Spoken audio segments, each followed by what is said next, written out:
Kenapa dia jadi suka suaminya?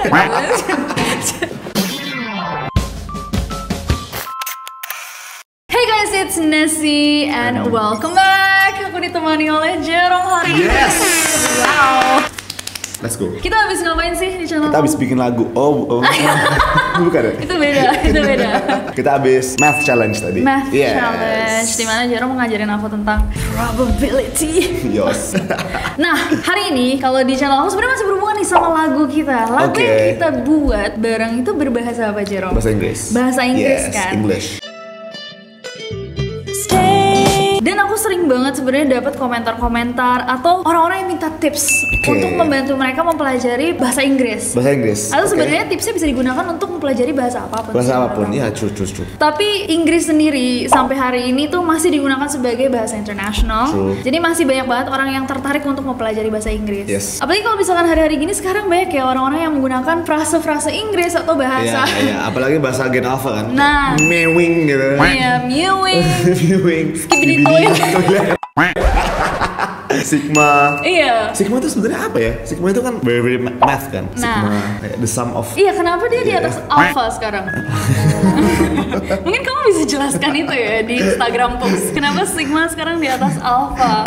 Oke, dan bahasa Inggris juga karena masih bahasa internasional digunakan dalam banyak business setting. Jadi membuka banyak banget kesempatan, opportunities buat misalkan kalian mau mencari keberuntungan di bagian manapun di dunia. Banyak sih, mau cari temen juga, mau traveling, ya kan? Betul. Kalau cuma bisa bahasa Indonesia ya susah juga sih. Tapi kamu belajar bahasa Inggris sendiri atau pernah les juga? Bahasa Inggris gak pernah les, tapi dulu di sekolah ada dapat pelajaran bahasa Inggris. Dan sekolahku kan National Plus, jadi ada guru-guru dari Filipina, guru-guru bule gitu. Tapi bahasa pertama kamu bahasa Indonesia? Bahasa pertama aku bahasa Indonesia. Sama. Jadi aku juga melewati fase di mana aku harus belajar untuk bisa mengikuti sekolah ya kan. Tapi mungkin aku lebih struggling belajar bahasa Jepang sih mungkin. Jadi I can share also tips untuk learn bahasa.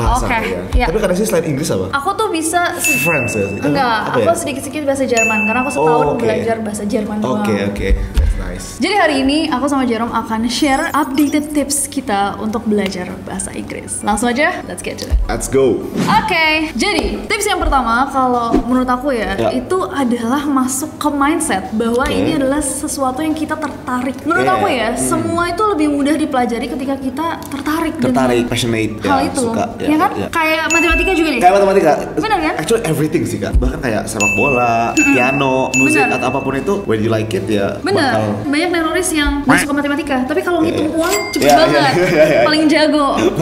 Nah, gitu masalahan orang paling jago. Itu juga. Jadi menurut aku untuk bisa belajar bahasa Inggris juga kita harus masuk ke mindset bahwa ini adalah sesuatu yang kita tertarik dan kita excited menemukan keseruan untuk mempelajarinya. Bener banget. Kalau misalnya ada phrase kan, practice makes perfect. Bener. Ya kan? Menurut aku itu penting banget sih. Dan kamu bisa practice kalau kamu suka. Benar. Contohnya kayak misalnya Kanesi suka apa? Suka horor misalnya gitu kan, atau K-pop group atau apa gitu kan. Kita bisa seingat itu tentang misalnya K-pop group ya. Ini lahirnya kapan, lagunya apa aja, tanggal berapa dan sebagainya. Karena kita suka dan kita tiap hari mempelajarinya. Meskipun kita nggak berasa belajar, tapi karena kita suka dan kita bersentuhan dengan itu, kita lama-lama jadi bisa sendiri kan. Aku setuju banget. Dan menurut aku ada satu exercise sih yang bisa buat pemula ya. Kalau misalkan ini adalah benar-benar start kalian untuk mempelajari bahasa Inggris adalah bikin list. Nggak harus list panjang, tapi kasih alasan kenapa kalian mau mempelajari ini. Ini sebenarnya untungnya apa sih buat kita? Yes. Aku mau belajar bahasa Inggris karena itu penting sih. Penting banget. Jadi setidaknya kalau misalkan di tengah-tengah ada yang stres tuh ya, kita balik lagi kayak enggak sih, tapi kan saya punya goal ini yang harus dicapai. Ini ngomongin ini ya, goal ya. Karena ujung-ujungnya kalian mau dikasih motivasi sama orang, mau dikasih motivasi dari eksternal. Kalau misalnya dari diri kalian sendiri nggak tahu kenapa kalian harus belajar bakal susah sih untuk melawan rasa malas itu. Motivasinya nggak bakal muncul. Benar.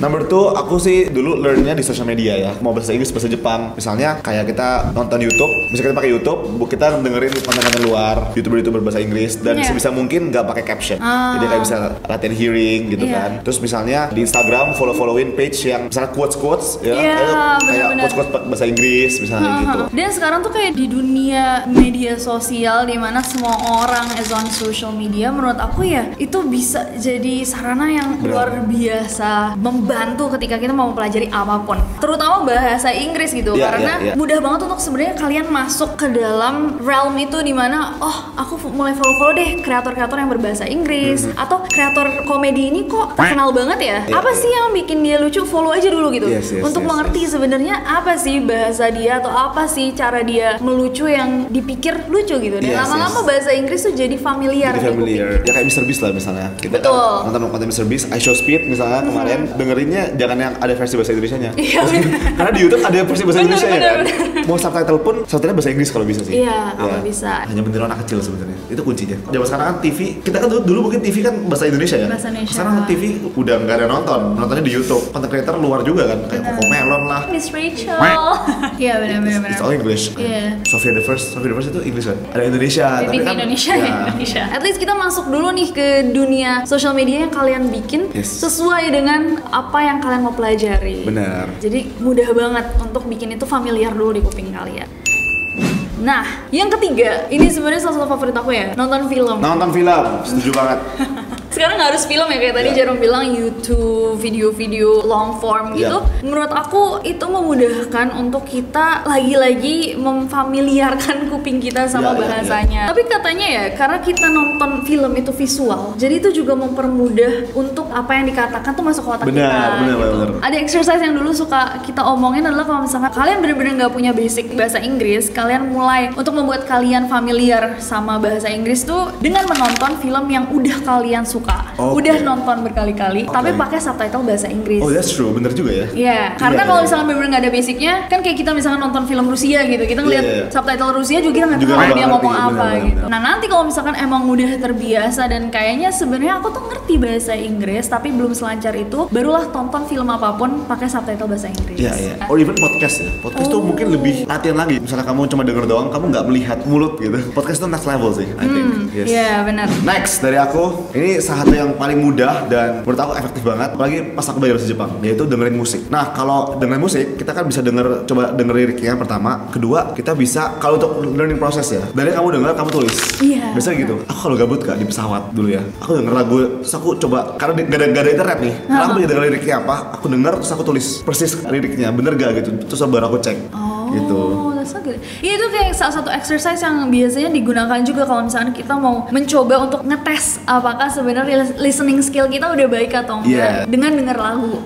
Nah kalau di Jepang denger lagu ini menjadi senjata favorit aku karena apa? Karena liriknya itu ditulis pakai huruf Jepang. Kadang-kadang ada kanji. Nah kanji ini kan cara bacanya kadang-kadang kita nggak tahu cara bacanya. Nah itulah fungsinya lagu. Jadi kita tahu lagunya, terus kita baca kanjinya jadi bisa. Jadi kayak karaoke gitu loh. Sama mungkin bisa latihan pronunciation. Kalau kata ini gimana cara ngomongnya? Ya kan dari lagu. Dan menurut aku ya, sebenarnya lagu itu enaknya adalah ketika kita misalkan udah baca nih, atau kita udah exercise bahwa kita nulis, terus kita cek disamakan sama liriknya, terus kita udah ngeliat liriknya, dan kita mengerti lirik itu sebenarnya tentang apa. Abis itu begitu kita denger lagi lagunya, kita tuh jadi udah secara otomatis mendengar apa yang dikatakan sama penyanyinya. Benar. Jadi itu membantu banget untuk kalian teringat lagi kata-kata yang dipakai di lagu itu dan penggunaannya seperti apa, bahasanya kayak apa gitu. Nih, contoh ya guys, aku kan suka banget dengerin lagu On Bended Knee. Aku pengen ngetes Kanesi sih. Tahu lagu ini nggak? Lagu apa nih? On Bended Knee lagi viral banget. Karena guys, ini selama ini aku nyanyinya kayak aku denger itu, tapi ternyata aku salah. Oh ya? Aku dengerin lagu ini udah dari 2020, tapi aku baru ngecek liriknya baru-baru ini. Dan aku kayak, hah, selama ini aku salah ya gitu. Nah ini.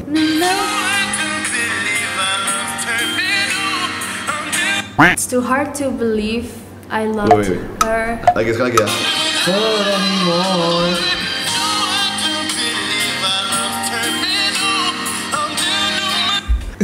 No, I don't believe. Oh, itu No, I don't believe. No, I don't believe.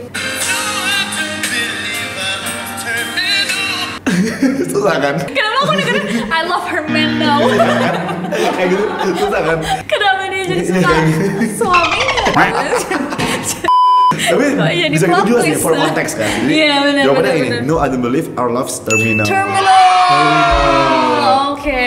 Biasanya kalau mishap gini tuh jadi stuck di kepala kita juga nggak sih? Bener. Sebenarnya tuh yang kayak gini tuh yang benar. Iya. Masih berhubungan sama yang sebelumnya. Next tips menurut aku itu kita harus aktif banget untuk mencari tahu. True. Jadi kalau misalkan kita mendengar sesuatu, bahkan kayak overhearing seseorang mengatakan sesuatu pakai bahasa Inggris yang kita nggak tahu sebenarnya apa ya itu yang dia katakan, antara katanya nggak familiar atau sentence-nya aneh gitu ya, Google langsung dan dicatat. Yes. Jadi ketika kita aktif kayak gitu lebih mudah kita untuk belajar. True. Daripada cuman stuck ya nggak tahu nggak ngerti dia ngomong apa gitu. Terus nih guys, ini tips yang nggak ada di skripnya kan sih. Menurut aku adalah, kan aku bilang kan, kayak the more we interact atau the more we bertemu dengan sesuatu, kita semakin jago, semakin terbiasa kan. Mulai dari HP sih, bahasanya bahasa Inggris. Oh ya. Itu penting banget sih menurut aku. Atau bahasa, dulu aku pas belajar bahasa Jepang, HP ku ganti pakai bahasa Jepang. Iya, aku juga bahasa Jerman, aku ganti bahasa Jerman. Iya kan? Sampai sekarang Twitter aku bahasa Jerman, jadi aku nggak tahu cara balik. Karena settingsnya rada confusing. Jadi ketika aku ganti pakai bahasa yang kalian mau itu efek banget. Benar. Jadi kayak kan banyak banget kata-kata yang mungkin kita nggak pernah temu di film atau apa. Benar. Ada sih kayak misalnya contohnya download, upload, gitu kan. Dan kebanyakan settingan yang kalian pakai di handphone itu kan kalian udah familiar. Benar. Jadi kita jadi tahu gitu. Oh kalau ini udah di tempatnya di sini, tapi ternyata bahasa Inggrisnya ini atau bahasa Jermannya ini atau bahasa Jepangnya ini gitu. Dan aku jujur ya, karena aku kebiasaan pakai bahasa Inggris atau bahasa Jepang, pas aku setting ke bahasa Indonesia jadi bingung kan? Aku juga bingung. Kayak mengunduh, mengunggah. Habis itu kayak link, tau gak link apa? Link. Website link itu apa? Tautan. Aku kayak bingung gitu. Tapi mungkin sekali-sekali kita harus rubah kali ya untuk Aku ke bahasa Indonesia. Aku bakal ubah supaya aku tahu. Iya, jadi kita familiar juga sama bahasa kita ya. Jadi menurut aku kalian bisa ganti HP dengan. Tapi itu benar-benar ngaruh sih untuk belajar. Sangat ngaruh sih. Aku setuju. Sangat ngaruh. Setuju. Next, nah ini menurut aku sebenarnya sedikit theoretical. Oke. Tapi ini penting banget mengerti bahwa struktur di bahasa itu berbeda-beda. Bahasa Inggris dan bahasa Indonesia itu strukturnya berbeda-beda banget. Berbeda-beda. Kita harus ingat untuk tidak mentranslate atau menerjemahkan kata per kata. Benar, betul banget. Kalau enggak maknanya bakal beda banget ya. Bingung banget nanti, malah bikin overwhelming, bikin kita kayak ngerasa aduh ini terlalu sulit deh. Soalnya kalimat mudah aja ternyata aku nggak bisa ngerti. Padahal sebenarnya bukan kamu nggak bisa ngerti, tapi kamu translate-nya, kamu menerjemahkannya kata per kata. Kata per kata. Padahal formulanya beda. True. Gitu. Contohnya nih kayak misalkan yang gampang ya, River's dad took a hit when his business tanked. Kalau misalkan di bahasa Indonesia itu kata per kata jadi River ayah mengambil pukulan saat dia bisnis jatuh. Gak cocok sama SPOK kita. SPOK benar. At least kalau misalkan kalian ngelihat sebuah kalimat dan itu sulit banget untuk dimengerti, jangan langsung kayak gue nggak bisa bahasa Inggris. Harus ngingetin bahwa oh enggak, strukturnya yang saya belum mengerti. Iya, penting. Apalagi bahasa Jepang juga kan. Bahasa Jepang itu dibalik. Kalau misalnya di Jepang itu misalnya makanan yang enak, kalau di Indonesia, kalau di Jepang itu oishi tabemono. Oishi di depan, enak makanan. Beda. Kalau Korea kalau nggak salah subjek selalu di depan. Korea sama Jepang sama kalau. Oh iya. Banyak kayak Jerman, Belanda itu biasanya misalkan ayah Jerome gitu, ayah dari Jerome. Jadi dia ngomongnya tuh kayak ada fontnya.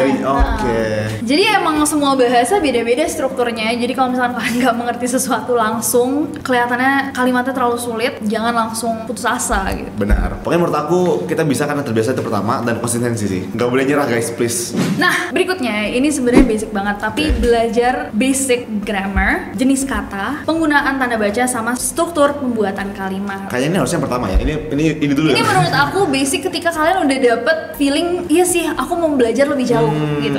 Karena menurut aku bahasa Inggris sebenarnya kita mau nggak mau kita akan temui, ya kan, di media sosial, bahkan teman-teman kita mungkin ngomongnya udah setengah-setengah bahasa Inggris bahasa Indonesia gitu kan. Tapi ketika kita udah sadar bahwa kayak oke, aku mau belajar, ya inilah basicnya adalah ya pelajari setidaknya fondasi-fondasi dari sebuah bahasa. Perlu. Next, ini dari pengalaman aku pribadi mau belajar bahasa Inggris dan Jepang, yaitu setelah kita belajar, kita nonton atau apa, harus kita pakai. Setuju gak kalau misalnya speaking skill itu beda sama reading dan pasti. Karena kadang-kadang kita baca kita ngerti mungkin ya, kita nonton kita ngerti, tapi untuk ngomong nggak bisa. Dan banyak banget orang yang bilang aku kok nggak bisa ngomong ya. Menurut aku a whole different skill. Jadi kamu bisa baca, kamu udah ngerti grammarnya, tapi untuk ngomong itu beda. Dan itu harus dilatih. Aku setuju banget. Entah pakai bacaan sehari-hari atau cari lawan bicara, itu penting. Kalau pas aku di Jepang nggak, banyak orang bilang gini, tau gak Jer, tips paling cepat buat belajar bahasa Jepang, cari pacar orang Jepang. Karena mau nggak mau kita harus bisa pakai bahasa Jepang. Karena orang Jepang kan nggak bisa bahasa Inggris, mau nggak mau harus pakai bahasa Jepang. Atau at least kayak kalau bahasa Inggris, karena banyak banget orang yang udah bisa bahasa Inggris juga, carilah seseorang yang fluent gitu ya. Bener. Kayak mungkin kita di sekitar kita nggak ada, pakai app, pakai Omegle, Ome TV mungkin. Ya kan? Dulu aku lumayan desperate sih cari teman Jepang. Akhirnya aku pakai download ada app kayak buat cari teman bahasa. Akhirnya aku nemu sih. Akhirnya aku chat pakai bahasa Jepang, ngobrol pakai bahasa Jepang gitu. Jadi sebelum aku ketemu Waseda Boys ya sebelum aku masuk kampus. Tapi gitu. gunain sehari-hari emang bekerja banget. Dan teman-teman, banyak banget teman-teman aku dulu di sekolah bahasa Jepang. Mereka teman-temannya cuma sama teman di negara mereka. Orang Indonesia ngomong sama orang Indonesia, orang China ngomong sama orang China. Ujung-ujungnya mereka jadi nggak bisa. Nggak bisa apa-apa. Nggak bisa bahasa Jepang atau nggak bisa bahasa asing karena ya ujung-ujungnya ngomongnya pakai bahasa mereka sendiri gitu. Sebenarnya itu kan comfort zone ya. Comfort zone, true. Kita tuh keluar dari comfort zone kita kalau misalkan kita mau belajar kayak belajar bahasa baru ya, mau nggak mau kita harus keluar dari yang aman dan nyaman. Memaksa diri kita untuk pakai, kalau enggak iya. Bener-bener. Ini pengalaman aku di Jepang ya. Dan kayak misalnya banyak orang ke Aussie, maybe Aussie kan banyak banget orang Indonesianya. Iya, ujungnya ngomong bahasa Indonesia. Ujungnya ngomong bahasa Inggrisnya jadi nggak lancar juga gitu. Dan sekarang tuh bahkan gaming. Jadi udah gaming, true, ya kan? true. Bahkan anak-anak kecil itu sekarang banyak banget yang bisa fluent bahasa Inggris. Bahkan di daerah-daerah. Dan ketika aku tanya, jadi ada sepupu aku juga masih kecil. Terus aku tanya, "Kak, dia bahasa Indonesianya tuh bahkan nggak ada aksennya." Tadinya tuh kayak misalkan sepupu-sepupu yang lebih gede tuh dia ada mendoknya. Dia kecil sama sekali tidak ada mendoknya. Dia ngomongnya pakai bahasa Indonesia. Terus aku tanya, "Kok dia nggak ada aksennya gitu?" Padahal dia di Solo kan. Terus katanya, "Oh ya karena dia biasa nonton misalkan kreator-kreator Indonesia berbahasa Indonesia dengan aksen Jakarta, dan dia main game juga bersama kayak anak-anak luar dan ada teman-temannya yang walaupun dia broken English tapi dia bisa menggunakan bahasa Inggris gitu." I see. Iya sih, sebenarnya kalau kita berkaca pada anak kecil zaman sekarang gitu, mereka bisa karena mungkin nggak belajar formal ya, tapi selalu bersentuhan dengan itu. Gitu tapi ya mungkin buat teman-teman yang kayak sepantaran kita ya, kalau misalkan mau belajar sekarang banyak banget cara untuk terkoneksi ya sama dunia luar. Jadi mudah banget sebenarnya untuk cari teman, cari lawan bicara atau main game. Bahkan Andrian dia main VR sama orang dari seluruh dunia kan. Jadi kayak random aja dia di dalam itunya dia ketemu sama orang dari mana-mana gitu. So you can find them anywhere. Kalau misalnya worst case lah, kalian nggak nemu ekosistem atau kalian nggak nemu teman bicara, ya udah, kalian punya diri kalian sendiri guys. You have yourself. Kalian bisa ngomong ke diri kalian sendiri, bisa coba ganti bahasa dalam hati itu pakai bahasa Inggris atau bahasa Jepang. Tapi gitu. ini bener-bener tips yang berguna banget. Karena menurut aku ya, it all starts from you. Iya benar. Ketika kita membiasakan berbicara pakai satu bahasa, lama-lama tuh lebih mudah untuk keluar juga. Benar. Karena logic kita juga kita gunakan saat ngomong sama diri kita sendiri. Iya, itu menurut aku next level sih. Atau kan misalnya ya kalian gak punya teman ngobrol ya tulis diary, atau misalnya ngomong tentang sehari-hari ngapain aja tapi pakai bahasa Inggris. Kalau aku sih ngomong sama diri aku sendiri banget. Itu aneh gak sih? Enggak kan? Itu gak aneh kan? Tapi kayak aku kadang-kadang banget kayak aku nyetir sendiri tuh aku kayak pura-pura lagi podcast aja. Iya, walaupun aku beneran pergi ke podcast biasanya kadang-kadang aku tetap kayak so like the plan for the next quarter. Like aku jadi kayak membiasakan diri aku pakai bahasa-bahasa random yang aku lagi suka gitu. Kamu pasti juga kan? Iya, sometimes. Kadang-kadang orang masa kalian nggak pura-pura kayak jadi aku potong dulu gitu kan? Atau make up, so I'm gonna put the eyeshadow. Pura-pura jadi beauty blogger. Kalau aku kayak pura-pura ngajar sih biasanya. Oh tuh kan. That subtract, add. Iya sih. Ngomong sama diri sendiri tuh udah terbaik.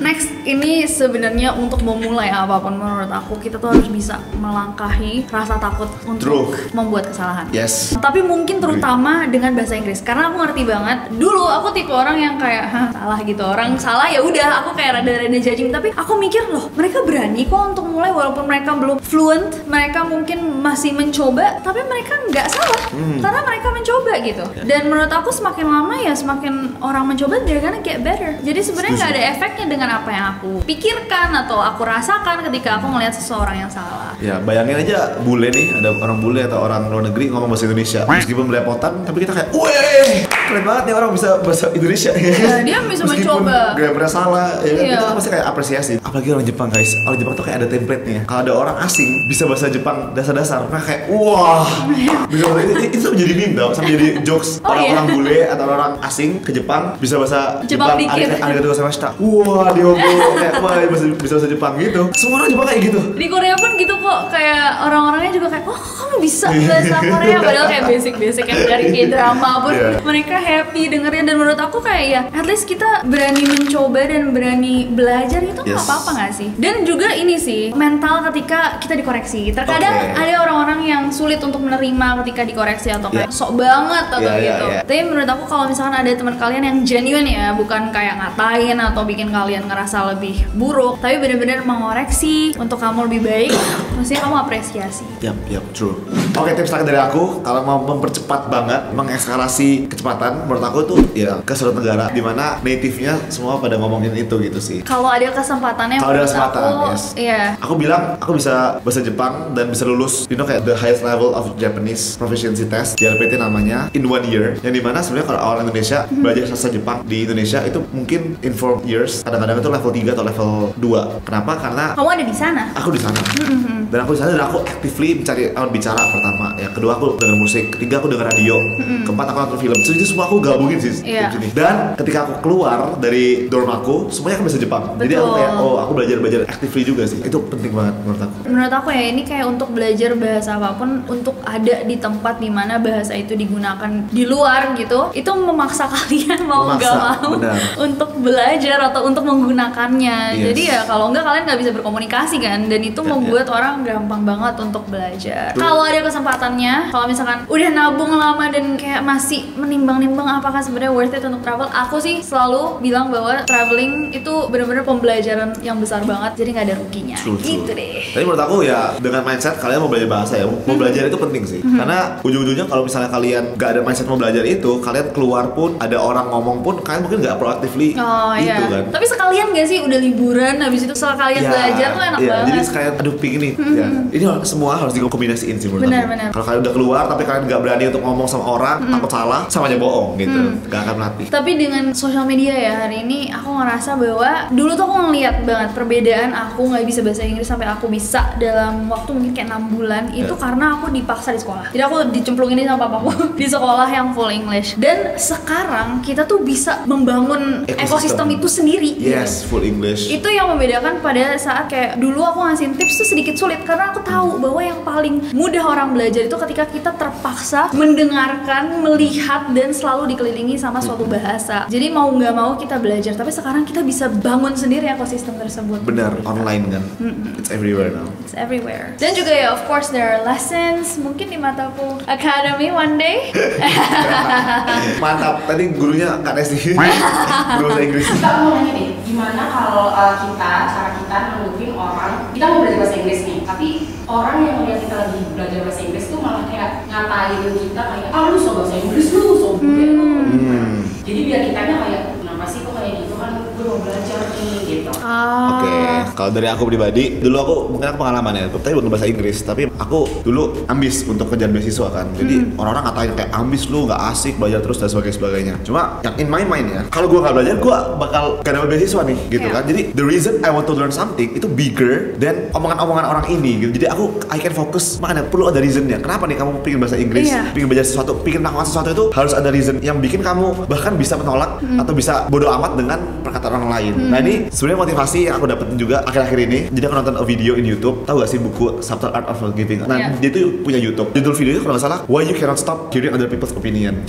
Kesimpulannya kayak gini. Dia bilang ini bagus banget menurut aku. Dia kasih quotes kayak gini. Sebenarnya kamu nggak bisa berhenti dengar apa kata orang lain. It's because kamu nggak punya hal lebih besar yang kamu fokuskan. That's the main reason. Contohnya dia bilang kayak gini. Ada gedung kebakaran. Ada seorang bayi di dalam. Semua orang pada kabur tuh. Semua orang pada lari kan. Tapi kamu, you are the only one yang tahu ada bayi di situ. Kamu lari ke dalam. Dan ketika kamu lari ke dalam, fokusmu cuma untuk menyelamatkan bayi itu. Orang-orang lain mungkin ngatain kamu, bodoh lu, ngapain lu masuk dan sebagainya, sok-sokan lu, bla bla bla. Lu udah gak peduli karena lu udah fokusnya sama cuma ada satu doang. Kayak aku kayak wow, keren banget. Jadi if your reason kalau bigger than these things, the noise ya kan. Iya sih. Dan menurut aku sebenarnya udah basi banget sih orang-orang yang bilang so Inggris, karena to be honest kayaknya itu sebenarnya lebih nunjukin tentang mereka daripada orang yang mau belajar. Karena orang-orang yang bilang so Inggris, so ini, so itu tuh berarti ya mereka tidak punya capability itu, mereka nggak punya kemampuan untuk melakukannya. Come on, ini udah 2024 cuy. Jadi mereka kayak ngomong lo so Inggris, dia mencoba untuk kayak mendominasi conversation itu dan bilang kayak gue lebih keren karena gue nggak mau belajar bahasa Inggris. Padahal sebenarnya yang lebih keren adalah orang-orang yang mau belajar kalau menurut aku. Dan mungkin dari aku ya, satu tips lagi, kayak mungkin dari orang yang sudah kena bully, mentalku adalah always ngomong gini, emang kenapa? Kayak aku kan dikatain FOMO apa? Ya emang kenapa kalau FOMO? Udah, kayak you accept it dan lu nggak usah ngelawan. Iya, benar. Kalau lu ngelawan, lu malah bikin mereka makin semangat buat menghina. Benar, Kayak benar. misalnya lu sok bahasa Inggris, ya emang kenapa kalau aku sok bahasa Inggris? Tapi aku sampai hari ini pun masih dapet sok bahasa Inggris, jadi kayak Ya emang ya kenapa? udah gitu. Iya, because kalau misalnya kita exercising our mind untuk nanya emang kenapa, itu kita akan melawan sama overthinking. Karena kadang-kadang overthinking kayak, aduh takut mulai. Ya ask to yourself, emang kenapa aku gagal? Emang kenapa kalau video pertama aku jelek? Emang kenapa kalau aku nggak berhasil ini? Ya think of the worst possibility. Kita kan udah ready nih. Ya udah. Dan di awal tuh selalu kalau ketika kalian belum terlalu baik dalam sesuatu hal tuh semakin banyak komentar-komentar seperti itu. Pasti. Tapi semakin kalian good at something, nanti eventually juga orang mau ngomong gitu kayak buat apa gitu. Alasannya gimana sih orang tika fluent, masa gue bilang so Inggris gitu. Iya. Jadi kayak menurut aku ya those noises diemin aja. Diemin aja. Fokus ke goal itu sih, goal itu udah paling penting. Karena ujung-ujungnya kalau kalian cuma mendengarkan noise itu, kalian akan merugikan diri kalian sendiri. You Benar. choose them dengan sacrificing yourself. Iya. Ya kan, kalau misalnya aku mendengarkan orang-orang bilang aku dulu ambis, nggak asik, akhirnya aku kayak supaya aku diterima society, aku bakal ngikutin mereka. Aku Betul. akan mengorbankan diriku, aku nggak dapat beasiswa. Kamu gak akan jadi Jerome Nggak akan jadi Jerome Aku Paul gak akan sekarang. jadi Nancy Josh, aku gak akan mulai Iya, YouTube. true, kayak gitu. Dan always remember, untuk jadi jago, mungkin kamu akan jago di hari ke-100. Tapi you have to mulai di hari pertama. Hari pertama. Iya, kita mungkin video pertama kita kalau kita tonton sekarang. Jangan. Kita malu, kita kayak anjay, ini editan jelek, kita ngomongin jelek depan kamera dan sebagainya. Tapi Jangan. kita bisa jadi kayak yang sekarang karena kita mulai yang pertama. Anak tangga ya kan, kamu nggak akan sampai sampai 100 kalau kamu nggak mulai dari anak tangga pertama. Betul. That's it. Mantap jiwa. Let's go. Mantap jiwa. Ya, itulah tips-tipsnya, semoga membantu. Yes. Let us know kalau misalkan kalian Punya tips lain? punya tips lain, boleh ditambahin di bawah, atau kalian merasa terbantu, atau ada yang lagi exercising, misalkan lagi nyoba cara-caranya, boleh banget di tag kita berdua untuk lihat. Guys, thank you so much, dan jangan lupa subscribe ke Jerome dan ke channel ini karena aku gak sabar untuk ketemu kalian lagi. Bye bye. Bye.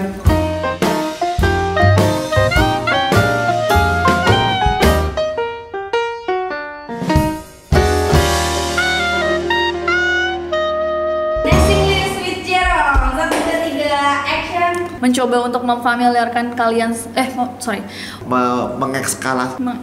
Mengekskalasi ya. Ini logika. Gua- Kita habis bilang kayak harus berani langsung kita bukain aja. Aku kalau nyanyi aja gitu, tapi